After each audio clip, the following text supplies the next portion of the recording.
Hindi na pwedeng maging kontratista ang mga magiging bagong miyembro ng Philippine Contractors Accreditation Board o PCAB. Yan naman ang siniguro ni Department of Trade and Industry Secretary Cristina Roque sa pagdating niya sa tanggapan ng Independent Commission for Infrastructure. At para sa update live mula sa Taguig City, nasa frontline ng balitang yan si Gerard de la Peña. Gerard, ano bang ibig sabihin niyang sinabi ni Secretary Roque at bakit nga ba siya nandyan ngayon sa ICI?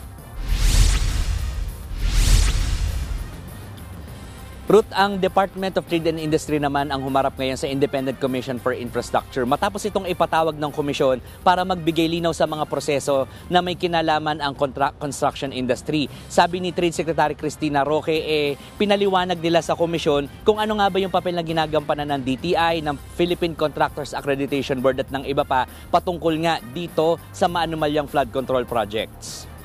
Sinabi rin ni Roque na ipaliwanag ng ahensya sa komisyon na may mga ginawa na silang pagbabago kasunod ng pagkakadawit ng mga contractors dito sa mga maanumalyang flood control projects. Mas nagigpit na raw sila ngayon sa mga contractor na nagpapa-accredit sa PCAB. Sasalain na raw maigi ang mga aplikante kung saan hindi na magkakaroon ng accreditation ang mga nadawit sa mga maanumalyang flood control projects at pati ang kanilang mga kaanak.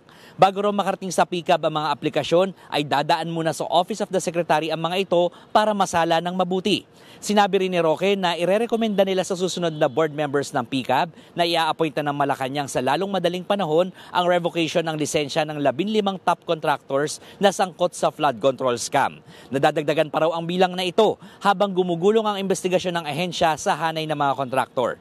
May mga inirekomenda rin daw ang ICI at ang DPWH sa DTI na silipin para sa posibleng revocation ng lisensya. Magigpit na rin daw ang DTI sa mga papasok na board members ng PCAB.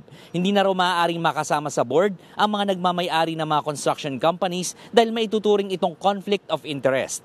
Pakinggan natin ang pahayag ni Secretary Roque.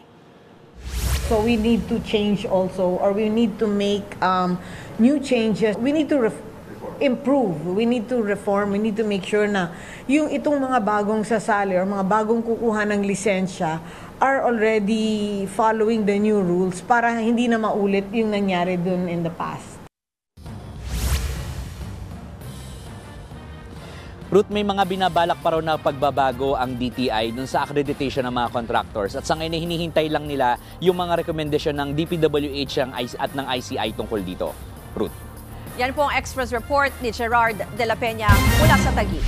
Mga kapatid, Ruth Cabal po para sa mabilis na pasada ng mga balitang dapat niyong malaman, mag-follow at mag-subscribe sa social media pages ng News 5.